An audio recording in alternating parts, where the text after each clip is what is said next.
បាទសូមជំរាបសួរបងក៏ដូចជា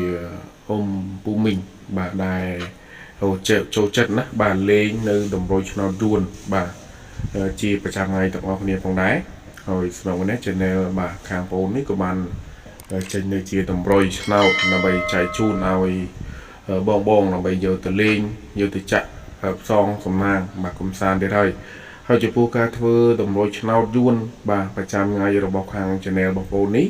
គឺបងមិនតម្រូវទាមទារសេវាគឺទាមទារសកលនេះទេបាទសូមដាក់ឲ្យអ៊ំពូមីងបាទដូចជាបងបាទស្រឡាញ់ពេញចិត្តណាបាទចុចសញ្ញា share ចុចសញ្ញាជាវសញ្ញាកណ្ដឹងបាទឲ្យ admin ម្នាក់មួយព្រោះ admin អត់ចង់បានអីច្រើនទេណាបាទសង្ឃឹមថាបងដូចជាអ៊ំពូមីងបាទចុចឲ្យ admin ម្នាក់មួយបាទ admin នឹងធ្វើតម្រុយឆ្នោតឲ្យបងដូចជាអ៊ំពូមីងដើម្បីយកទៅលេងជារៀងរាល់ថ្ងៃតែម្ដងហើយនេះជាតម្រុយឆ្នោតដែល admin យកមកឲ្យលេងសម្រាប់ថ្ងៃនេះបាទគឺសិនតែជាលេខល្អគឺសិនតែជាលេខច្បាស់ហើយអញ្ចឹងក៏ដូចជាបងអ៊ំពូមីងអាចយកទៅលេងហើយយកទៅចាក់បានណាបាទសិតតែលេខដែលល្អសិតតែលេខដែលច្បាស់បាទលេងដើម្បីបានហេងដើម្បីបានលៀបទាំងអស់គ្នាផងដែរ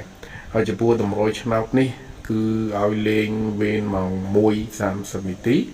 ម៉ោង 4:30 នាទីនិងម៉ោង 6 បាទ 30 នាទីអញ្ចឹងបងដូចអ៊ំពូមីងណាបាទស្រឡាញ់ពេញចិត្តអាចយកទៅលេងបាទយកទៅចាក់បានទាំងអស់គ្នាសិតតែលេខល្អសិតតែលេខច្បាស់